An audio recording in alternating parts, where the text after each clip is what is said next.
Mr. Chairman, we thank UN Assistant Secretary General Miroslav Yensha for his report.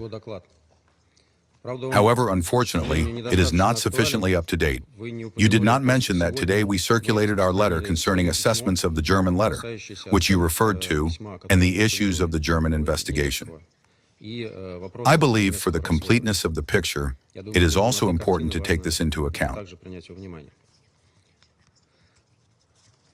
Colleagues, exactly 1 month from now, on September 26th, it will be 3 years since, in the international waters of the Baltic Sea, in the exclusive economic zones of Denmark and Sweden, 2 lines of the Nord Stream gas pipeline were blown up. From the very beginning, it was obvious to the entire international community. We are talking about an unprecedented, deliberate destruction of a piece of transboundary underwater civilian infrastructure, which at the same time created direct risk for the ecology of the region and for navigation in the Baltic. This irresponsible act drew the attention of the entire world, states, the media, civil society. Considering that the terrorist attack caused serious damage to the interests of a whole range of states, the need for a thorough investigation of what happened, the identification of those guilty, and the prevention of a recurrence of such crimes left no doubt.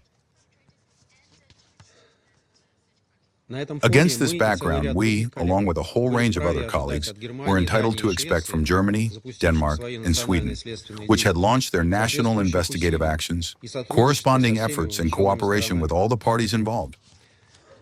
However, despite these well-founded expectations and numerous appeals, these countries chose a different path and began to keep the international community in the dark, occasionally throwing into the media fragmentary and non-specific information, which did not allow not only to establish the overall picture of what had happened, but even in general to understand in what direction the investigation was proceeding and what was at least the approximate circle of suspects.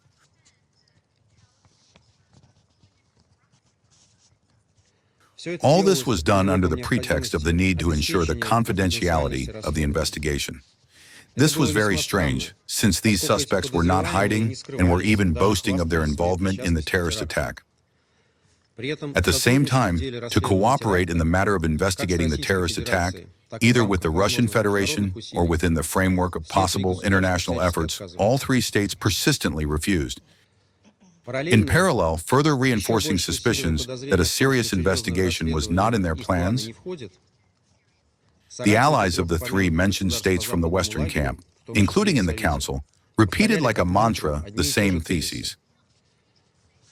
Namely, that they fully trust the investigations of Berlin, Copenhagen, and Stockholm, which are of an effective nature. It is unclear how they could judge their effectiveness if everything we learned about the course of the investigations pointed precisely to the opposite.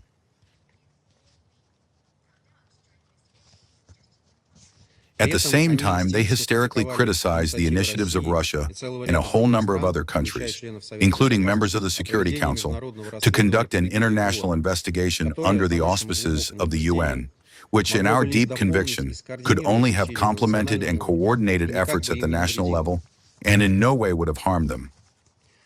As a result, valuable time was lost, and the work of the Danish and Swedish investigators concluded exactly as we had predicted. It took them almost a year and a half in order, without exaggeration, to make a single conclusion. The Nord Stream gas pipeline had indeed been blown up, but by whom and in what manner they could not establish. This is as if, following the results of a murder investigation, the investigators, after a year and a half, came to the sole conclusion that the victim had been killed. It sounds laughable, but despite all the absurdity of the situation, all our Western colleagues continue to this day to extol the work of Stockholm and Copenhagen. The German investigative authorities, who formally continued their work, were clearly instructed to drag out the process in every possible way. After all, as soon as their work is concluded, the Western camp will simply have no even remotely convincing arguments left against an international investigation. And now, after almost 3 years, Berlin has announced a new turn in the case. As Mr. Genscher has already said, according to the press release of the Federal Prosecutor General's Office of Germany, on the night of August 20th to 21st, in the Italian province of Rimini, on the basis of a European arrest warrant issued by the Federal Court of Germany, a citizen of Ukraine, one Sergei, was detained. He is charged with being part of a group of persons allegedly acting as the direct perpetrators of the pipeline explosion. In essence, both the novelty and the specifics end there. However, the official statement of the Berlin authorities was instantly picked up and inflated in all possible directions by the German and international media. Der Spiegel continued to promote the version of the involvement of certain Ukrainians in the terrorist attack as an indisputable fact. The ARD television channel and the newspapers Süddeutsche Zeitung and Die Zeit, referring to the arrest warrant allegedly at their disposal, called the detainee the head of the so-called Sabotage group, which in September 2022 carried out the placement of time-delay explosive devices under 2 lines of the gas pipeline. The mentioned Sergei allegedly operated the very same sailing yacht Andromeda, on which the supposed terrorists moved about and did not take part in the dives. On September 22nd, this man, if one is to believe the German press, and we have no other sources of information, disembarked from the vessel and safely departed to Ukraine. The detainee denies his guilt and refers to an allegedly existing alibi. At the time of the incident, he was in Ukraine. Distinguished colleagues, any unbiased expert, after all of the aforementioned, comes to one single conclusion. The authorities of the Federal Republic of Germany, with their new revelations, are essentially leading us to the very same version of events that began to be actively replicated in the Western media a little more than 2 years ago. According to it, the terrorist attack on Nord Stream was carried out by a certain autonomous group of Ukrainian amateur divers moving on the sailing yacht Andromeda. At the same time, according to various versions, either these yachtsmen acted almost independently, or they were carrying out an order of the former commander-in-chief of the armed forces of Ukraine, Valery Zaluzhny, who allegedly disobeyed the order of his direct superior, Volodymyr Zelensky. In other words, no state and no leader is to blame for what happened. Colleagues, our country has repeatedly demonstrated in the Security Council the complete untenability and implausibility of such fabrications. Experts who spoke before us during previous meetings on the terrorist attack on Nord Stream shared similar assessments, according to which to carry out an operation of such scale and complexity without state assistance and cover amateurs simply could not. It is within the power only of a few states possessing the necessary military and technical capabilities. Judge for yourselves. We are being asked to believe that in the middle of the Baltic Sea, in an area of extremely intense shipping and significant military presence, including NATO vessels, some team of semi-professional divers was able to discreetly arrive in the vicinity of Bornholm Island, descend to a depth of 70 to 80 meters, and in murky water install explosive devices simultaneously on 2 lines of the gas pipeline, which is protected against natural and man-made disasters with the latest technology. It sounds like the plot of a spy blockbuster. For all its obvious absurdity, this version has a huge advantage for those in the West who applauded the blowing up of the pipelines and boasted of their involvement with those who carried it out. It shifts the focus of public attention away from them and highlights obvious scapegoats who, if they were involved in anything, clearly did not act alone. This apparently is what the German investigators intend to limit themselves to.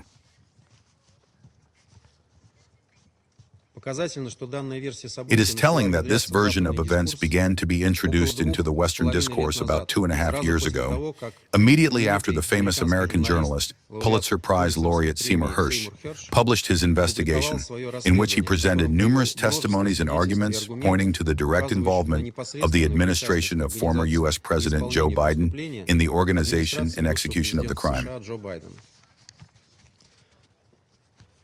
It was precisely then that the Russian Federation and a whole range of other states, including our colleagues on the Security Council, unequivocally stated the necessity of an international investigation into what had happened in the Baltic Sea.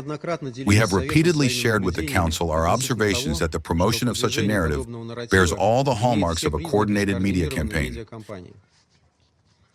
The same was indicated by leaks about the existence of arrangements between the administrations of Joe Biden and former Chancellor of the Federal Republic of Germany, Olaf Scholz, according to which the intelligence services of the US and Germany had to invent an alternative version of events that would divert the attention of the international community from the numerous pieces of evidence leading towards the former American authorities and their NATO allies. And what almost all experts monitoring this issue today agree on is that the competent authorities of the Federal Republic of Germany clearly possess a far larger body of information about what occurred than the limited details they selectively highlight in the media. Undoubtedly, they also have information about the true clients and organizers of the crime. However, they do not want or cannot make it public, given the obvious reputational costs both for NATO and for the former American authorities. And in Germany itself, awareness is growing that the terrorist attack was directly aimed against German economic and political interests. Therefore, Berlin is forced to hide behind unconvincing reservations about the confidentiality of the investigation and to conceal the most important facts and evidence from its own citizens and from the international community. Mr. Chairman, our lack of trust in Berlin's inquiries is also due to quite objective reasons. The members of the UN Security Council are well aware that Germany, Denmark, and Sweden responded with refusals to the proposals of the Russian Federation, the state directly affected by the terrorist attack, regarding cooperation in establishing the circumstances of what happened. Requests from the competent authorities of our country for legal assistance and the creation of joint investigative groups were rejected without any valid reasons. In essence, we were simply cut off from the investigation. In addition to this, the Federal Republic of Germany continues to grossly violate its other international obligations, in particular those arising from the International Convention for the Suppression of Terrorist Bombings and the International Convention for the Suppression of the Financing of Terrorism. Mr. Chairman, in the final analysis, 3 years after the terrorist attack in the Baltic Sea, we have the following. The two key states in whose economic zones it took place have concluded their investigations with zero result. The third is directing all efforts towards a version which, in essence, turns a major incident, an attack against cross-border energy infrastructure, which incidentally supplied the European population with energy resources at favorable prices, into a technical crime committed by a group of non-professionals driven by little more than personal motives. At the same time, the fundamentally important question of who is the real client and who covered the perpetrators of this terrorist attack is in every possible way being pushed aside.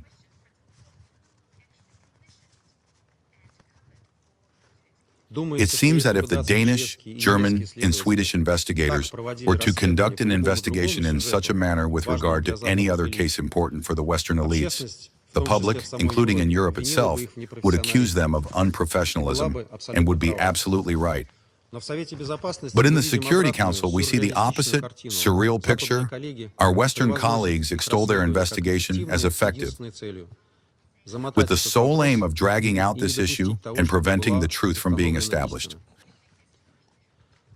Such an approach by the Western delegations is not simply yet another manifestation of their double standards. That, after all, would no longer surprise us. What is much worse is that because of their resistance to the idea of an international investigation and their imposition of the version with amateur divers, the Council is still forced to waste time and cannot take any measures regarding the real threat to international peace and security posed by such destructive actions against cross-border underwater energy infrastructure.